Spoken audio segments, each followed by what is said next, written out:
Voy a leer, hermanos, en Génesis, de nuevo en Génesis 17, voy a leer del versículo 15 al 22.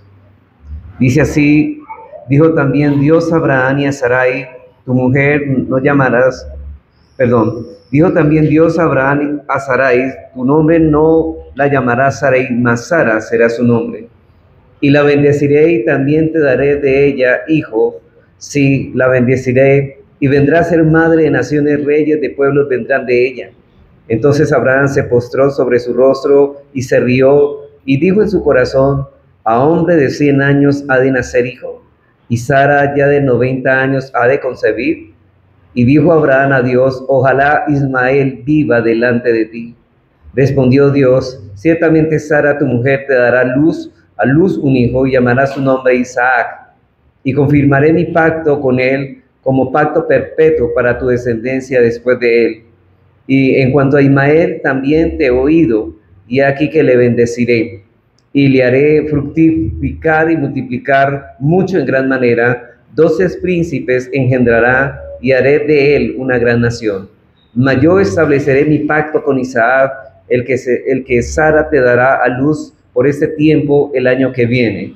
Y acabó de hablar con él, y subió Dios de estar con Abraham. En las Escrituras, hermanos, no solamente, como vemos, no solamente se establece la meta a la cual debemos nosotros tratar de alcanzar, sino que también se nos da la metodología, la cual Dios es la manera en que debemos llegar a esa meta. Dios nos ha dado el camino, nos ha dejado sin ruta para transitar, y en esa metodología consta de 3 elementos que decíamos. En primer lugar, en una educación religiosa cabal y concienzuda. En segundo lugar, un refuerzo apropiado de esa educación, estimulando o disciplinando a nuestros hijos según el caso que lo requiera. Y en tercer lugar, la oración regular paterna que iniciamos la semana pasada. Si en realidad, hermanos, deseamos educar a hijos conforme al temor de Dios, debemos orar por ellos. La tarea que Dios nos ha encargado está muy por encima de nuestras capacidades naturales, y por lo tanto no debemos dejar de orar por ellos incesantemente. En el sermón anterior miramos la oración de Ana por Samuel, y en el sermón de hoy vamos a tratar la oración que Abraham hace por su hijo Ismael. La oración que hace Abraham por Ismael, porque sabemos que cada una de estas oraciones que estudiaremos nos servirá de modelo en nuestra vida de oración al interceder por nuestros hijos delante del trono de Dios, del trono de la gracia. Y a través de la oración de Ana vimos y aprendimos que los padres deben orar por la concepción y el nacimiento de sus hijos, pidiendo específicamente que seamos librados de la atadura idolátrica que nuestros hijos, hacia nuestros hijos, una atadura que nos lleve a violentar el orden de prioridades que Dios ha trazado en nosotros. En el sermón de hoy, hermanos, veremos que es también nuestro deber orar, no solamente por su concepción y nacimiento, sino también por su conversión y por el crecimiento espiritual y la perseverancia en la fe de nuestros hijos. La conversión, la perseverancia y ese crecimiento espiritual de nuestros hijos. De forma similar, hermanos, como lo hicimos la semana pasada con la oración de Ana, lo vamos a hacer lo mismo con la oración de Abraham. Vamos a mirar en primer lugar el objeto de la oración de Abraham. No es Abraham, no voy a decir Abraham, sino Abraham. En segundo lugar, vamos a hablar de la petición de Abraham por Ismael. La tercera es la respuesta mixta de Dios a la oración de Abraham por Ismael. En cuarto lugar, vamos a mirar las promesas del pacto que forman el contexto de esta oración. Y finalmente vamos a mirar la tensión bíblica que está asociada en esta oración. Son 5 encabezados, no se asusten, son muy breves, no voy a orar más de lo que es necesario. Vamos a ver en primer lugar el objeto de la oración de Abraham. ¿Cuál es el objeto de la oración de Abraham? Vamos a Génesis 17, 18. Dice así: y dijo Abraham a Dios, ojalá Ismael viva delante de ti. Ciertamente, hermanos, cuando vemos aquí el texto, el objeto de la oración es su hijo Ismael, ¿cierto? Es el hijo por quien él ora. Y para mirar esto, hermanos, debemos ver su contexto anterior, para poder comprender el lugar de este niño que ocupa en la vida y en la historia de Abraham. Debemos regresarnos a Génesis 16, 1 al 4. Sarai, dice aquí en Génesis 16, unos 4, Sarai, mujer de Abraham, no le daba hijos, y ella tenía una sierva egipcia que se llamaba Agar. Dijo entonces Sarai a Abraham: ya ves que Jehová me ha hecho estéril, te ruego pues que te llegues a mis siervas, quizás tendré hijos de ella. Y atendió Abraham el ruego de Sarai, y Sarai, mujer de Abraham, tomó a Agar su sierva egipcia. Al cabo de 10 años que habían habitado Abraham en la tierra de Canaán, y la dio por mujer a Abraham su marido. Y él se llegó a Agar, la cual concibió, y cuando vio que había concebido, miraba con desprecio a su señora. Hermanos, aquí Moisés nos comenta en este relato que Abraham llevaba 10 años viviendo en la tierra de Canaán, y que el niño que Dios le había prometido muchos años atrás no había llegado todavía. A esto debemos agregar el hecho, hermanos, de que para ese tiempo Abraham tenía ya 85 años y Sarai no solo era de edad avanzada, sino que además de esto era estéril. De modo que era en medio de ese contexto en que Sarai se impacienta y comienza a cavilar en sus pensamientos cómo podrían ellos contribuir, darle una mano a Dios para que la promesa pudiese cumplirse, el de tener el hijo de la promesa. Y no podemos, hermanos, por juzgar lo duro, o sea, no podemos juzgar más duro de la cuenta a Sarai, porque tanto Sarai como Abraham creyeron en la promesa de Dios. Eso no es una muestra de falta de fe, no, al contrario, aquí estamos hablando de fe. Ambos tenían fe, pero era una fe defectuosa, no con respecto a la sustancia de la promesa, sino más bien con respecto al método que deberían emplear. Ellos sabían que Dios le iba a dar un hijo y eso lo tenían por seguro. El problema es que ellos no pensaban cuál era el método que Dios iba a utilizar, la manera. Ambos creyeron que Dios les daría un hijo. Lo que aparentemente no estaban muy seguros era el método que Dios había de emplear para darles ese hijo prometido. Ahora, Sara tenía una sierva llamada Agar, una sierva personal, y la costumbre de aquellos días era que en esos casos se les permitía a la esposa concederle al esposo la sierva para que se case con ella. Agar no iba tan solo a ser concubina de Abraham, sería su esposa. Ese matrimonio, hermanos, daba a la sierva los derechos de una esposa, pero con menos rango social que la primera, es decir, que Sarai. No que Dios permitiera tal cosa, sino que era más bien la costumbre de la sociedad con las cuales Abraham y Sarai tenían contacto. Y parece, hermanos, que Sarai pensó que era buena idea echar mano de esa costumbre y así poder ayudar a que la promesa de Dios se hiciera realidad. Comentando acerca de este texto que terminamos de leer, dice el comentarista puritano Matthew Henry lo siguiente: cuando nuestros corazones descansan demasiado en el consuelo que puede brindar cualquier criatura, fácilmente caemos en el uso de métodos indirectos para obtenerla. Los deseos desordenados producen generalmente conductas irregulares. Si nuestros deseos no son guardados en sumisión a la providencia de Dios, nuestra búsqueda difícilmente podrá ser guardada bajo las restricciones de sus preceptos. Hermanos, no importa los deseos que tengamos, no importa que tengamos deseos, pero cuando esos deseos son desordenados, cuando esos deseos atrapan nuestro corazón y cuando nos llevan a olvidar lo que Dios es soberano, que Él en su providencia será quien traerá o no traerá esos deseos, entonces comenzaremos a buscar un atajo. Y eso es lo que le pasó a Sara y a Abraham. Es interesante ver en este texto que estamos leyendo cómo se mezclan las virtudes y debilidades de sus protagonistas. Lo que Sarai estaba sugiriendo indicaba una profunda autonegación de su parte. Ella estaba proponiendo a su esposo que se casara con otra mujer con tal de obtener el hijo de la promesa. Pero esa autonegación era producto de la impaciencia, y de la impaciencia usualmente produce decisiones insensatas. Y por eso Abraham atiende al ruego de Sarai y se casa con Agar. Y al llegar a este punto de la historia debemos también tener mucho cuidado de no juzgar la actuación de Abraham. Lo que lo motivó a él a seguir apresuradamente la sugerencia de su esposa, no fue el deseo laxivo, una calentura como podemos decir, no, Abraham más bien fue envuelto por la impaciencia de Sarai. Eso fue lo que lo movió a él, la impaciencia de su esposa. Pero el profeta Malaquías nos dice en Malaquías 2:15, refiriéndose a ese incidente, que Abraham hizo lo que hizo porque buscaba una descendencia ¿para quién? Para Dios. No fue un deseo lujurioso lo que lo llevó a unirse a Agar, la sierva, a la sierva de su esposa. Su gran error fue, el grave error fue haber usado un método que no había sido ordenado por Dios. Ese fue lo que hizo él, que no era correcto. Ese fue el gran error de Abraham. Durante un buen tiempo Abraham se mantuvo firme en la convicción de que Dios le daría un hijo, pero ahora han pasado 10 años y que le estaban sugiriendo otro camino para obtener la bendición. Abraham se deja llevar por el entusiasmo. Y hermanos, y muy a menudo nosotros tenemos que reconocer que nosotros actuamos de la misma manera.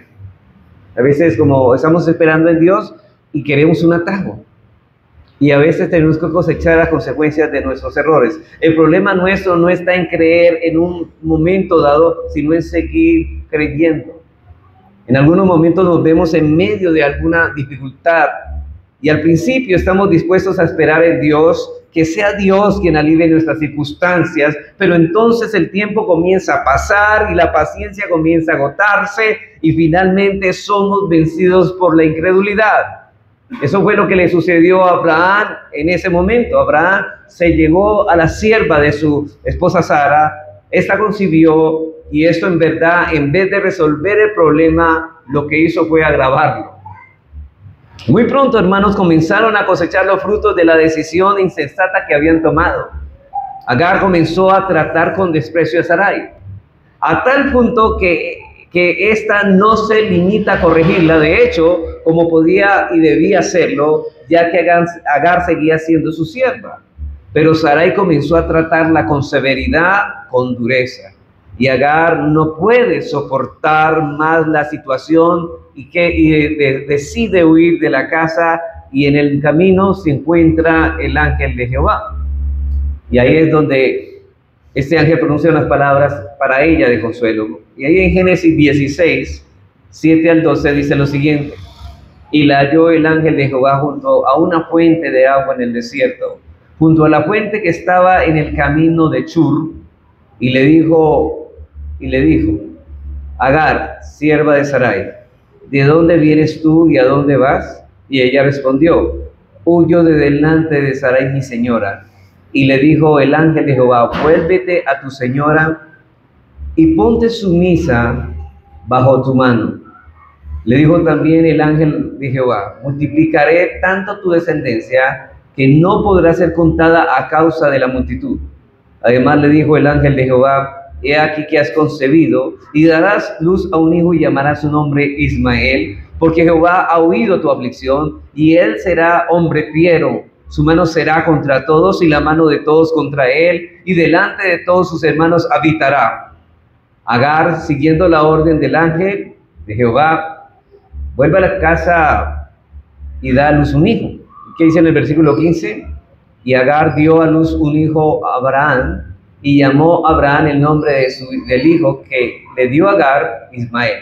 Era Abraham de edad de 86 años cuando Agar dio a luz Ismael. Así que este niño, hermanos, nació en el contexto de una tensión familiar, muy fuerte por cierto, donde de manera directa él y su madre eran causantes de esta tensión, pero a pesar de todo, este Abraham amaba a Ismael y deseaba tener una relación con él, filial y cercana. Ismael era el hijo de Abraham, el hijo que nunca tuvo él. Pero ¿pueden ustedes, hermanos, imaginar la tensión que esta relación estaba produciendo en este hogar? Es como la tensión que encontramos con Ana y Penina. Aquí había una tensión entre Sarai y Agar. Esta tensión, hermanos, desembocó finalmente en la expulsión de Ismael del hogar unos años más tarde, y luego que Sarai diera a luz a su hijo Isaac. Leamos el capítulo 21 de Génesis, versículo 8 al 11. Y dice, y creció el niño y fue destetado. Estamos hablando de Ismael. E hizo Abraham gran banquete el día que fue destetado Isaac. Y vio Sara que el hijo de Agar la egipcia, el cual le había dado a luz a Abraham, se burlaba de su hijo Isaac. Por tanto, dijo Abraham, echa a esta sierva y a su hijo, porque el hijo de esta sierva no ha de heredar con Isaac mi hijo. Este dicho pareció grave en gran manera a Abraham a causa de su hijo. Hermanos, esto fue terrible para Abraham, que su esposa le pidiera que sacara a su hijo Ismael. Era su hijo, ya que él tenía un amor por Ismael, él amaba a su hijo Ismael, pero había ahora que decidir entre el hijo de la esclava o el hijo de la esposa. Y aquí entra en escena Dios dando a Abraham una clara dirección de lo que debía de hacer. En este contexto, en este texto vemos claramente la misericordia de Dios, y Dios tuvo compasión de Abraham en medio de su turbación y le dijo qué debía de hacer. Y en los versículos 12 y 13 nos dice qué es lo que le dice Dios a Abraham que hiciera. Dice así: entonces dijo Dios a Abraham, no te parezca grave a causa del muchacho y de tu siervo. En todo lo que te dijere Sara, oye su voz, porque en Isaac te será llamada descendencia, y también del hijo de la sierva haré una nación grande, porque es tu descendencia. Abraham obedeció a Dios y despidió a Agar y a su hijo. Y en Génesis 25, 12 al 18, dice que hallamos el final de la historia de Ismael. Dice aquí, esos son los descendientes de Ismael, hijo de Abraham. Esta es la última vez que se pronuncia el nombre de Ismael en Génesis. Y aquí le dio a luz Agar, la egipcia, sierva de Sara. Versículo 13. Estos pues son los nombres de los hijos de Ismael. Versículo 16. Estos son los hijos de Ismael y estos son sus nombres por sus villas y por sus campamentos, 12 príncipes por sus familias. Versículo 17. Y estos fueron los años de su vida, de la vida de Ismael, 137 años, y exhaló el espíritu de Ismael y murió y fue unido a su pueblo, y habitaron desde Ávila hasta Shur, que está enfrente de Egipto, viniendo a Asiria, y murió en presencia de todos sus hermanos. Aquí habla ya de cómo se multiplicó Ismael, cómo Dios bendijo con muchos hijos a Ismael, pero también habla de su muerte, cómo terminó sus días aquí en la tierra. Ismael no habitó en Canaán, sino en la tierra de Ávila, que los arqueólogos creen que se trata de lo que hoy conocemos como Arabia Saudita. Así que, de acuerdo con el final de esta historia, Ismael vivió una larga vida y Dios lo cuidó y cumplió todas las promesas respecto a él.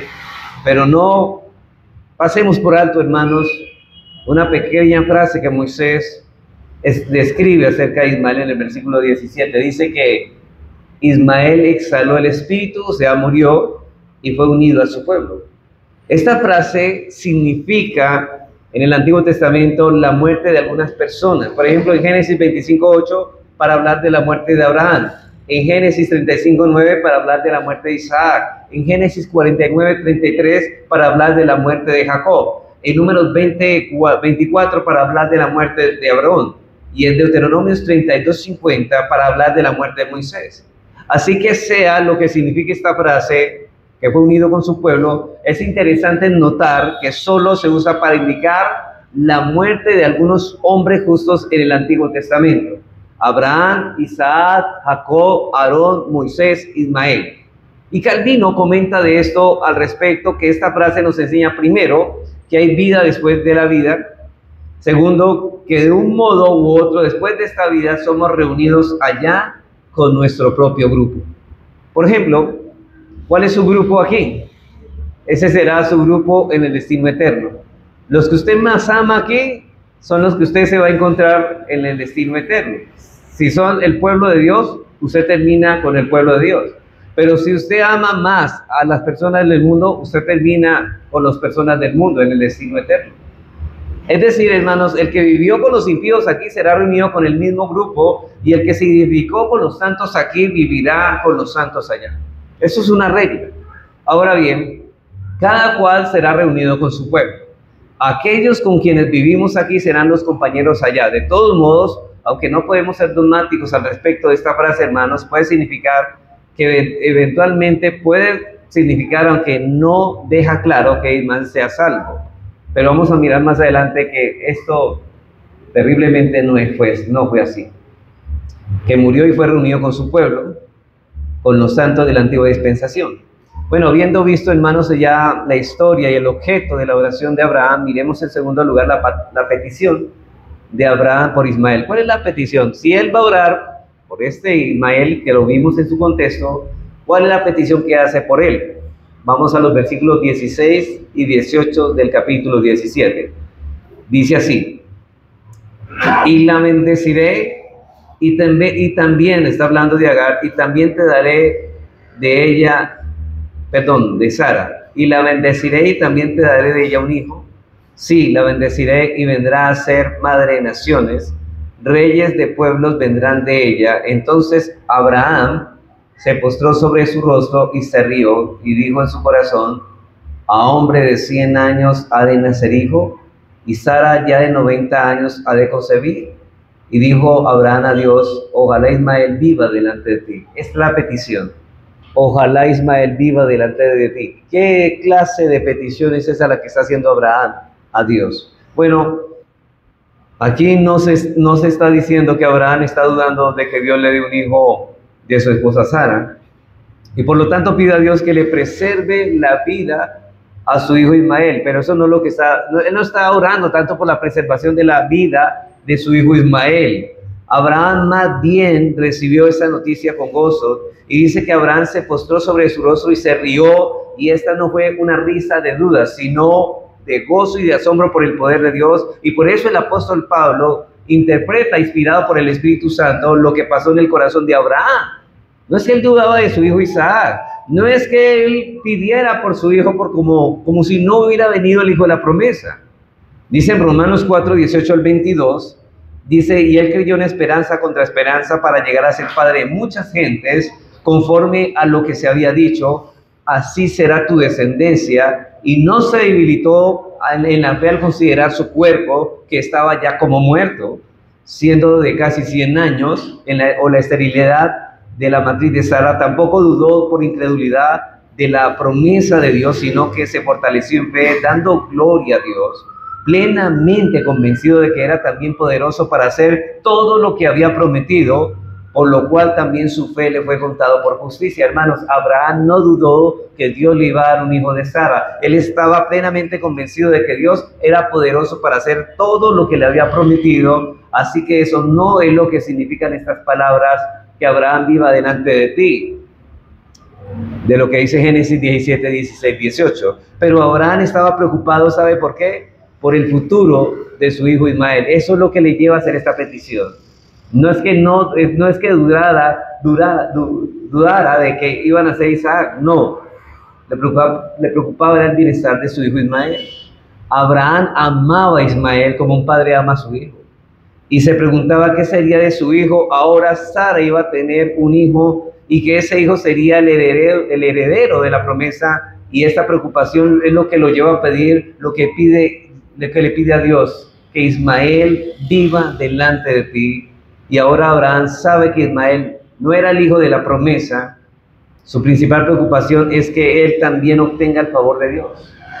Pero Abraham no pide únicamente que Dios preserve la vida de su hijo, sino que esa vida, hermanos, sea vivida delante de Dios.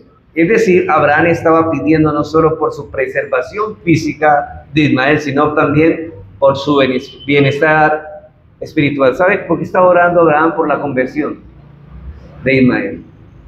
Que Ismael viva delante de ti. Ahora, para no poder entender el significado, hermanos, de esta expresión, debemos ubicarnos en el contexto histórico en que vivió Abraham. En el antiguo pacto, antes de la llegada de Pentecostés del Espíritu Santo, la presencia especial de Dios estaba ligada a ciertos lugares geográficos. Ustedes recuerdan, hermanos, que los judíos tenían que trasladarse cada año 3 veces al lugar santo que Dios escogiera. En este caso fue Jerusalén. Pero su presencia especial estaba ligada a ciertos lugares específicos. Así vemos, por ejemplo, en la vida de Caín, que parte de su castigo consistió, por un lado, de ser expulsado de la presencia del Señor. Génesis 4:16 nos dice esto, dice así: salió pues Caín de delante de Jehová y habitó en la tierra de Nod, al oriente del Edén. Así que Caín no estaba más en la presencia de Dios, el cual significa que Dios ya no andaba con él. Ese cambio de lugar implicó también, hermanos, un apartamiento de la presencia especial de Dios. En la época de Abraham, y en virtud del pacto que Dios hizo con él, esta presencia se asociaba con la tierra de Canaán, la tierra de la promesa, y era en esta tierra donde Dios manifestaría su gloria y donde daría a conocer la voluntad a su pueblo. Y ahora que la permanencia de Ismael en Canaán peligraba, a la luz de lo que iba a nacer otro hijo, Abraham está preocupado porque Ismael también tenga acceso a la presencia especial de Dios. Eso es lo que él pide, que mi hijo sea salvo, en pocas palabras. Y cuando Abraham dice que Ismael viva delante de ti, es que él tema y le adore.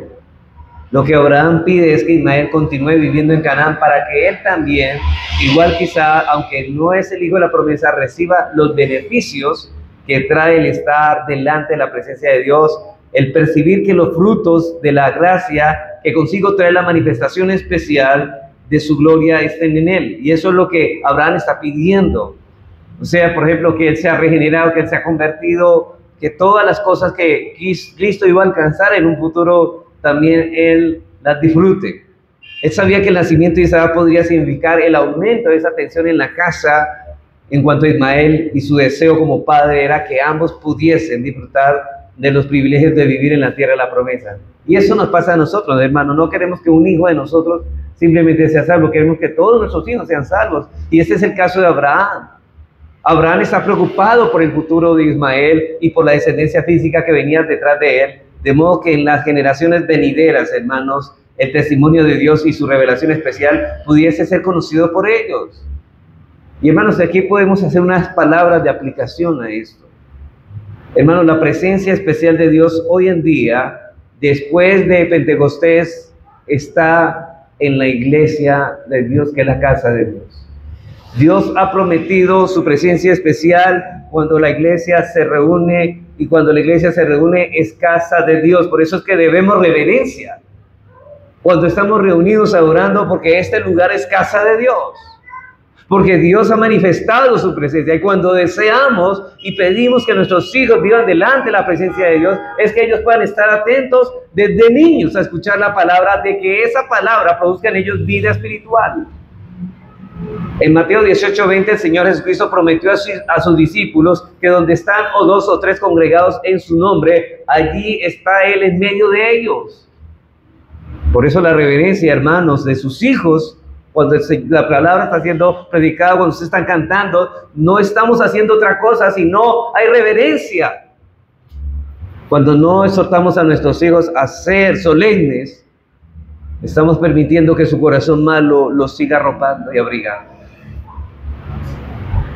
Dice en Timoteo, capítulo 3, 14 al 15, las instrucciones de Pablo a Timoteo, dice: eso te escribo, aunque tengo la esperanza de ir pronto a verte, para que si tardo sepas cómo conducirte en la casa de Dios. ¿Y quién es la casa de Dios? Que es la iglesia del Dios viviente, columna, baluarte de la verdad. Hermanos, esto es casa de Dios.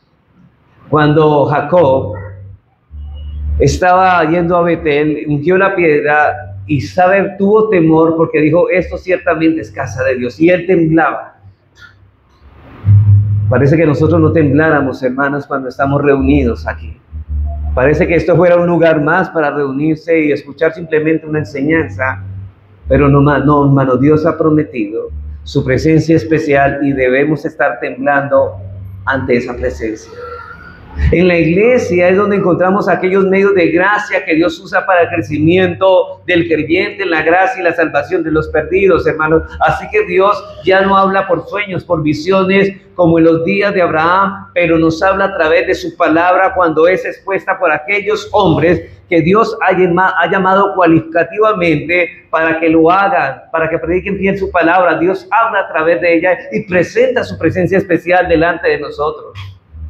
Así que nuestra preocupación como padres debe ser la misma que la de Abraham, que nuestros hijos puedan ser expuestos a los medios de gracia, no solo para que sean salvos, sino también para que crezcan en su vida de piedad, para que sean guardados de los embates del pecado que a diario los aquejan. Hermanos, Dios ahora no se manifiesta en Canaán o en un tabernáculo o en un templo físico, pero la presencia de Dios a través de su Espíritu la encontramos en medio del pueblo de Dios cuando se congrega a adorarle. Donde 2 o 3 estén congregados en su nombre, no importa la cantidad. Hermano, no vea esto porque solamente seamos un grupo pequeño. Si lo estamos haciendo en el nombre de Cristo, su presencia está ahí y deberíamos temblar con reverencia y solemnidad. Allí ha prometido Él hacerse presente y por lo tanto que todo padre piadoso de hacer todo en cuanto está a su alcance para que sus hijos no solamente estén aquí, sino que tengan reverencia al estar aquí y escuchen con atención la palabra y no estén haciendo otra cosa que escuchando la palabra de Dios para que esa palabra los pueda salvar. Para que los hijos que viven bajo su techo sean traídos a disfrutar de las bendiciones, de los beneficios que adquieren en este contexto. Hermanos, esto no es simplemente nos reunimos porque nos aburrimos en la casa. Nos congregamos porque este es el lugar que Dios le ha placido, hermanos, a muchos traer a la salvación y a muchos hacer que crezcan en la gracia del Señor. Dios ha prometido hacerse presente en medio nuestro y sabes, tu Padre, que uno de estos días, cuando tú estés aquí sentado en este lugar con tu hijo a tu lado, Dios te encuentre con él, hermano. Dios se encuentre con él, porque lo que más deseamos con nuestro hijo es que él se encuentre con Dios. Es aquí donde ellos pueden escuchar la voz de Dios, cuando su palabra es expuesta. La pregunta es, ahora, ¿escuchó Dios esta petición que le hizo a Abraham? Eso nos lleva al tercer encabezado.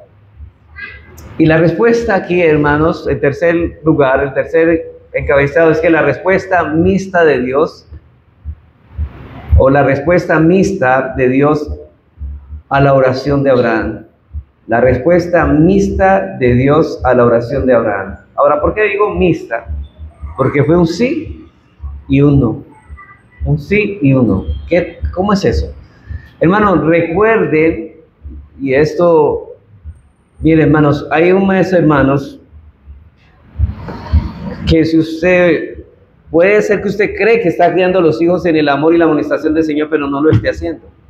Usted cree que lo está haciendo, pero no lo está haciendo. Y usted puede tener deseos que sus hijos vayan al cielo, pero quizá usted no está haciendo bien la tarea. Dios ha prometido bendecir la tarea nuestra si la hacemos de una manera apropiada, no inapropiada. Recuerden que Abraham deseaba mucho que Ismael viviera delante de su presencia, a pesar de que no era hijo de la promesa, para que de ese modo pudiera ser beneficiado de las bendiciones que acompañaran la presencia especial de Dios. Eso era lo que Abraham pedía a Dios. ¿Respondió Dios a esa oración? Sí y no. Fue una respuesta mixta. En primer lugar, hermanos, Dios le confirma a Abraham las cláusulas originales de la promesa, que Isaac sería simiente con que Dios entraría en pacto. Es decir, Dios confirma a Abraham las cláusulas originales de la promesa e Isaac sería la simiente con que Dios entraría en pacto.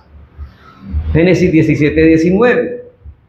Respondió Dios, ciertamente, no, pero, es como si dijera, esta palabra en hebreo es como si dijera, ciertamente es no, pero Sara, tu mujer, te dará a luz un hijo y llamará su nombre Isaac, y confirmaré mi pacto con él como pacto perpetuo para sus descendientes después de él. Así que lo primero que hace Dios es decirle a Abraham, es con Isaac que voy a entrar en pacto. Más adelante, hermanos, vemos que de lo que los dos hijos que tuvo Isaac, Jacob y Esaú, Dios escogió a Jacob y desechó a Esaú. O sea, salvó a uno y no salvó al otro. Ya Dios tenía estipulado quiénes eran beneficiarios de su pacto, e Ismael no estaba incluido en ese grupo. Ahora, pero Dios tenía bendiciones también para Ismael. Y aquí es lo triste, hermanos. Versículo 20. Es un sabor agridulce. Y en cuanto a Ismael, también te he oído, y aquí que le bendeciré, y haré fructificar y multiplicar mucho en gran manera. 12 príncipes engendrará, y haré de él una gran nación.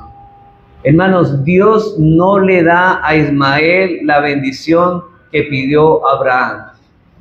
¿Qué estoy diciendo? Que Abraham, Ismael, no iba a ser salvo. No iba a vivir delante de la presencia de Dios. De que viva en la tierra de la promesa, pero Dios prometió bendecirlo. Y más adelante vemos cómo Dios protegió la vida de Agar y de Ismael cuando fueron echados finalmente de la tierra de Canaán. Y en el capítulo 25 vemos la prosperidad de Ismael, así como también la posibilidad, hermanos, de que haya depositado tal vez la fe en la religión, pero no en Dios.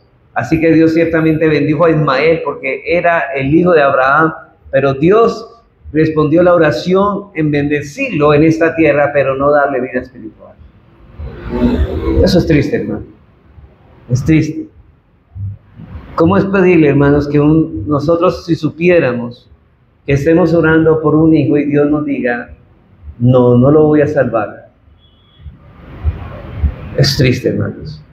Abraham, creo que lo invadió una tristeza al escuchar esta respuesta de Dios. Lo voy a bendecir grandemente en esta tierra, pero él no va a vivir delante de la presencia mía. Hermanos, todo está planificado también. Por eso, entre menos esfuerzo y entre más dejemos a nuestros hijos nuestros pecados, eso se muestra, quizá lo más seguro es que nuestros hijos no son para salvación, pero somos responsables de no hacer con ellos lo que deberíamos de hacer. Aprendemos de esto que no siempre se nos conceden las bendiciones específicas que pedimos por nuestros hijos. Pero debemos saber, hermanos, que muchas veces Dios los bendice porque son nuestros hijos y porque nosotros hemos orado por ellos. Yo los bendeciré, dijo Dios, porque es tu hijo. Pero eso no significa, hermanos, que nos va a salvar. No significa. Sus hijos pueden recibir bendición por ser de padres creyentes, pero eso no significa que van a ser salvos. En cuarto lugar, veamos ahora las promesas del pacto que forman el contexto de esta oración. Las promesas del pacto que forman el contexto de esta oración. Hermanos, ¿qué fue lo que motivó a Abraham a orar de esa manera? Bueno, al tratar esta oración de Abraham por su hijo Ismael, no debemos perder de vista las estipulaciones del pacto abrahámico, ya que fue en el contexto de ese pacto que Abraham pidió lo que pidió. Recordemos, hermanos, que un pacto no es un acuerdo entre 2 o 3 o más personas. No, eso no es un pacto, sino más bien una promesa a la que se le interpone un juramento. Y Dios había prometido y había jurado a Abraham sobre esa promesa que le daría una descendencia más numerosa que las estrellas del cielo y que la arena del mar. Y que esa descendencia moraría en la tierra de Canaán, en el lugar geográfico, en el lugar que Dios manifestaría su presencia de forma especial. Leamos Génesis 17, 4 al 8 para entender esto, hermanos.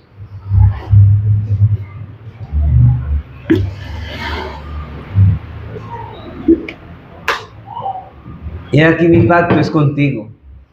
Será padre de muchedumbre de gentes, y no se llamará más tu nombre Abraham, sino que será tu nombre Abraham, porque te he puesto por padre de muchedumbre de gentes, y te multiplicaré en gran manera, y haré naciones de ti, y reyes saldrán de ti, y estableceré mi pacto entre mí y ti, y en tu descendencia después de ti, en sus generaciones, por pacto perpetuo para ser tu Dios, y él de tu descendencia después de ti.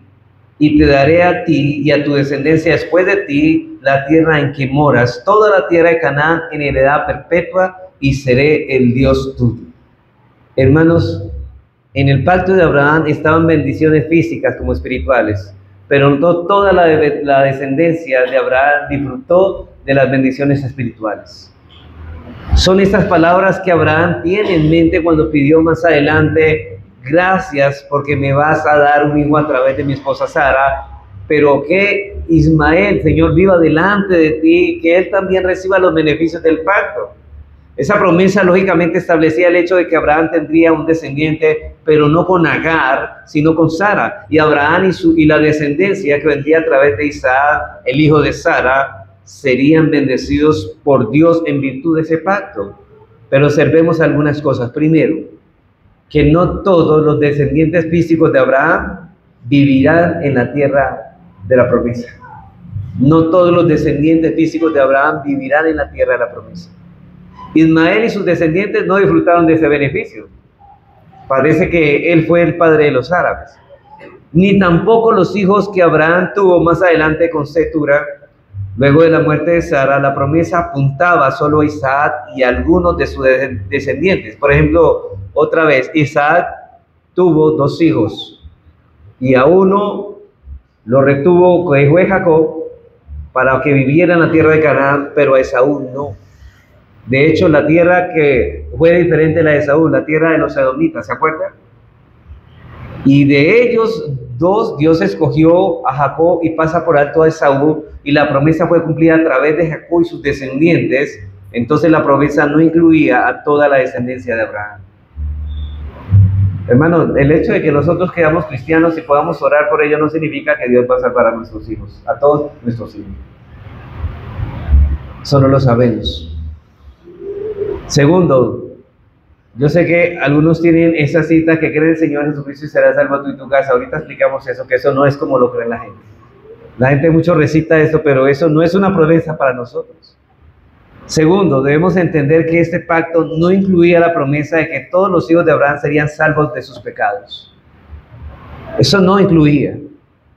Si el pacto no incluía la promesa de que todos los descendientes de Abraham serían expuestos a los medios de la gracia que se desviarían de la presencia especial de Dios en Canaán, tampoco podía incluir el hecho de que todos serían salvos.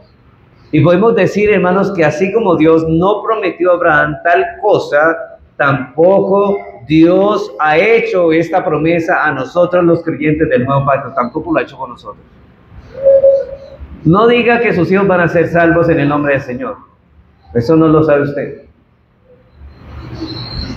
Eso lo sabe solamente Dios. Ni siquiera estaba incluido en la promesa. No crea, hermanos, que Dios habría de bendecir a Abraham con la salvación de sus hijos, aun si él ejercía una paternidad responsable y fiel. Ni siquiera así, hermanos, asumiendo una responsabilidad con nuestros hijos, una crianza bíblica, ni así tenemos la garantía de que nuestros hijos van a ser salvos. De hecho, aprendemos de Génesis 18 al 19, que Abraham fue un padre responsable y fiel, de hecho, pero aún así Dios no le prometió que todos sus descendientes serían salvos. Yo creo que esto no nos gusta mucho. No, quisiéramos que todos nuestros hijos fueran salvos, pero no es así.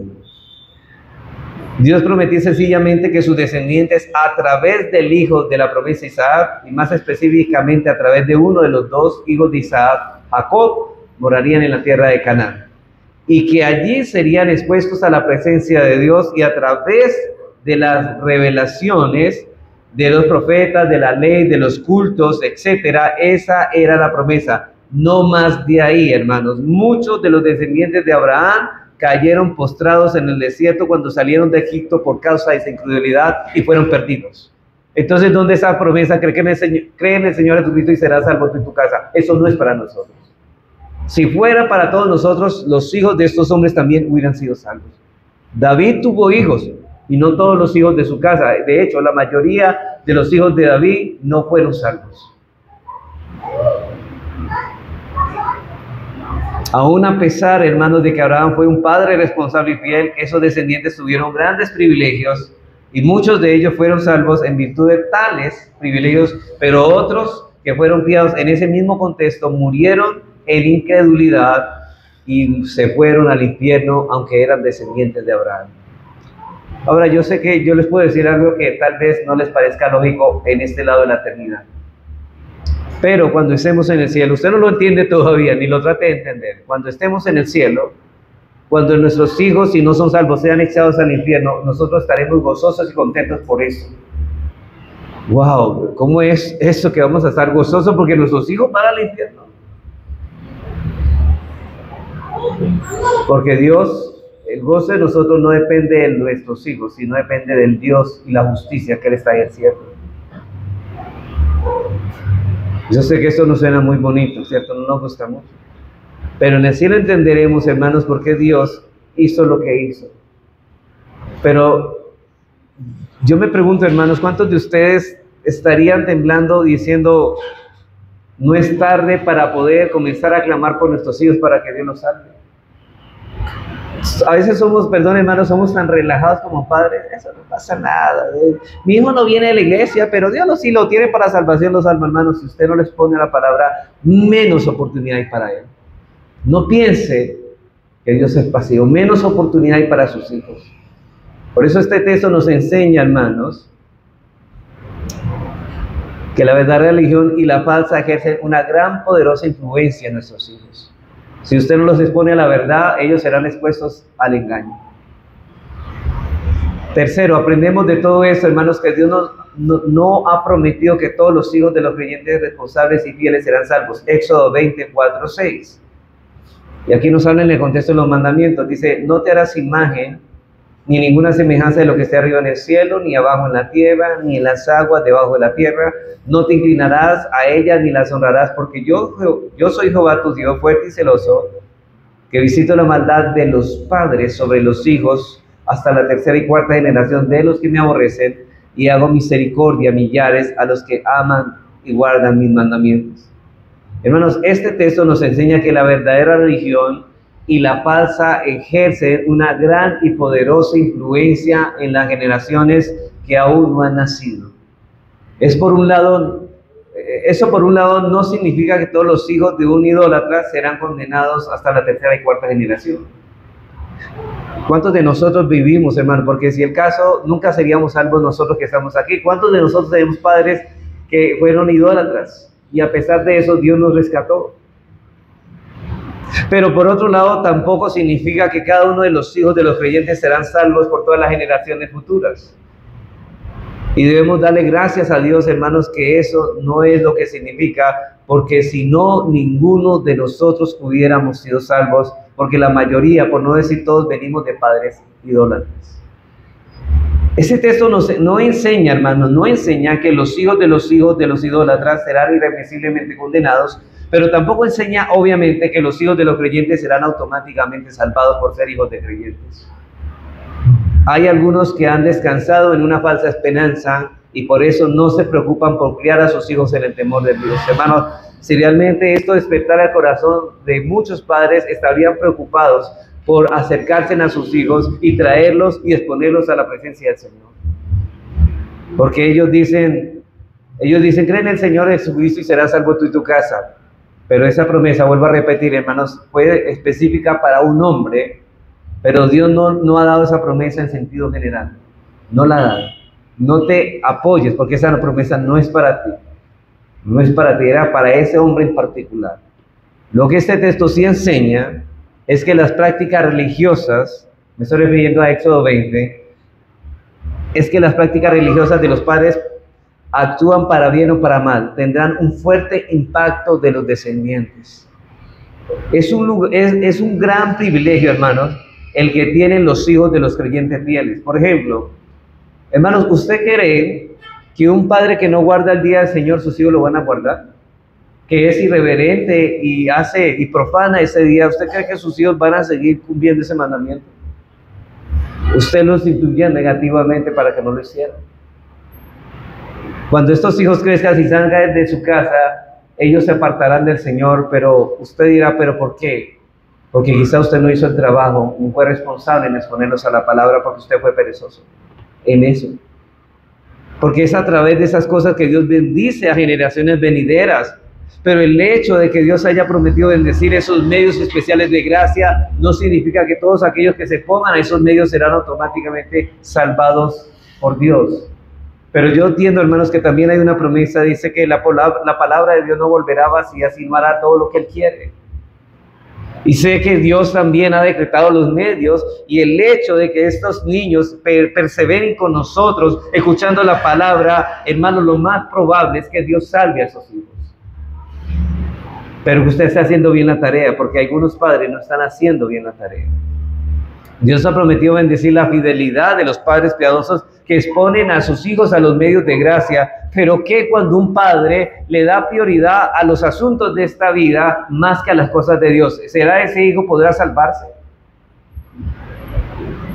Ese niño entendió que lo más importante es la diversión de este mundo y las cosas del mundo que las cosas de Dios.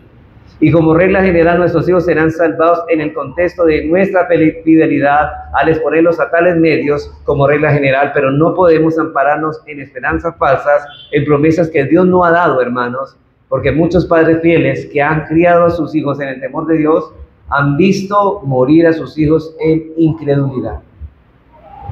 Eso también puede pasar.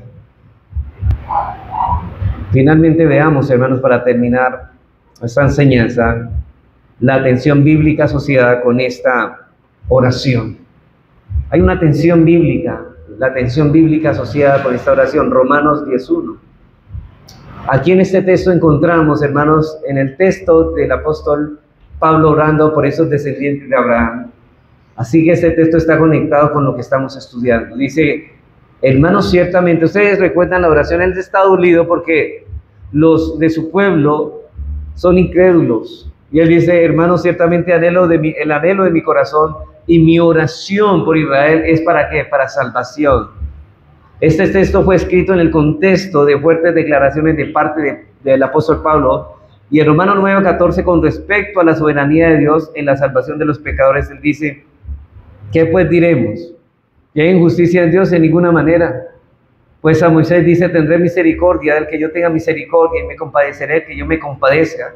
Así que no depende del que quiere ni el que corre, sino de Dios que tiene misericordia. Aunque él está orando por los judíos, él va a tener misericordia al que quiera tener misericordia, de manera de que tiene misericordia y al que quiere endurecer, endurece. En ese contexto que Pablo dice, mi oración a Dios por Israel es para salvación. Entonces algunos preguntarán, pero entonces ¿para qué orar por mis hijos si Dios tendrá misericordia del que quiera tener misericordia y al que quiera endurecer, endurece? Entonces yo ¿para qué oro por ellos?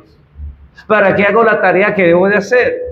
Pablo dice precisamente porque la salvación de los hombres está en las manos de un Dios soberano que tiene misericordia al que quiera tener misericordia, y por eso es que clamo, dice Pablo, a ese Dios que salva a los perdidos, porque Dios está en control, no nosotros.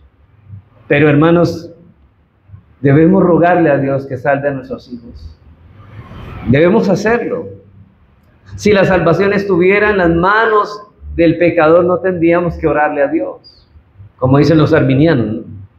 ¿Para qué orar entonces? Si la salvación está en manos de nosotros, pues ¿para qué oramos? Pero la salvación está en las manos de Dios, por eso debemos de orar. Cualquier padre que entiende la Escritura sabe que debemos orar por nuestros hijos porque la salvación es de Jehová. Pero si es Dios quien está en control, ¿a quién voy a pedirle las cosas sino a Él? Dios escucha nuestras oraciones y Él ha decretado incluirlas en el desarrollo de sus planes. Así que aunque parezca paradójico y no podamos entenderlo a este lado de la eternidad, Santiago dice, no tenéis lo que deseáis ¿por qué? Porque no pedís. Y cuando piden mal. Pero hermanos, ¿qué de los que oran pero no hacen? Dice que en Proverbios 28:9, que el que se niega a oír la ley de Dios, su oración también es ¿qué? Abominable. Si usted no está criando a sus hijos en el amor y la amonestación del Señor, entonces ¿para qué orar si usted no está haciendo su tarea, si usted no está siendo responsable? Dios no oirá esa oración. De hecho, dice Proverbios que su oración es abominable, porque está pidiendo algo que no hace. Nuestro Dios usa medios, hermanos, para llevar a cabo sus planes y aún para dispensar muchas de sus bendiciones. Si no usamos los medios que Dios ha decretado usar y aún así estamos esperando recibir las bendiciones prometidas, somos unos presumidos. Estamos pensando que eso va a ocurrir. Si no estamos actuando con fe de esa manera, sino con presunción. Abraham oró por Ismael y Pablo oró por Israel porque supieron manejar esa tensión entre la soberanía de Dios y la responsabilidad humana. Hermanos, esto es para animarles a que no bajen los brazos, a hacer lo que tienen que hacer con sus hijos y a no dejar de orar por ellos, Porque más seguro, el Dios que ha decretado la salvación de nuestros hijos ha decretado los medios, y esa buena crianza puede ser el medio que Dios ha decretado para salvar a tus hijos. Pero lo estás haciendo. No basta solamente con hacer, también hay que suplicar, porque ¿quién es suficiente para esto? Nosotros no somos suficientes. Quiero terminar con unas aplicaciones prácticas para concluir. Primero, hermanos, debemos orar por cada uno de nuestros hijos, por cada uno de ellos. No importa haya sido la circunstancia de su concepción o las tensiones que se generaron en el contexto del nacimiento de ese niño, como el caso de Ismael, debemos orar por la salvación de cada uno de ellos. En segundo lugar, debemos orar para que Dios exponga a nuestros hijos y a los hijos de nuestros hijos a aquellos medios de gracia, especialmente que puedan traerlos a la salvación, que ellos busquen una congregación donde puedan buscar al Señor, donde puedan alimentarse y crecer espiritualmente, y escuchen una palabra del Evangelio de Cristo fielmente predicado para que Dios los salve, porque el Evangelio es poder de Dios para salvación para todo aquel que cree. Pero no solamente debemos orar, debemos esforzarnos por ser responsables y fieles en el uso de tales medios, y orar a Dios que en ese contexto, hermanos, bendiga a nuestros hijos. Ora a Dios basado en la promesa general que Él ha dado, que sus bendiciones vendrán dentro del marco de la adoración verdadera y de criar hijos nuestros en la disciplina y amonestación del Señor. En tercer lugar, por otro lado, cuidémonos, hermanos, de no albergar falsas esperanzas basadas en promesas que Dios no nos ha dado. Hermanos, no descansemos en una confianza carnal y ocupémonos en criar a nuestros hijos en el temor del Señor, pero también que debemos cuidarnos de experimentar una culpa innecesaria producida por esas falsas promesas.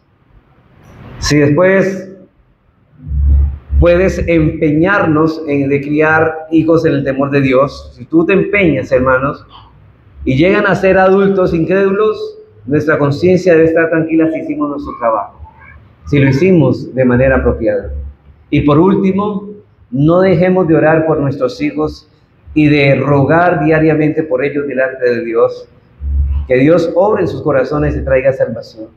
Debemos orar, hermanos, pero no olvide, hermanos, que cualquier cosa que usted pase por alto en la crianza de sus hijos, la terminará pagando muy caro.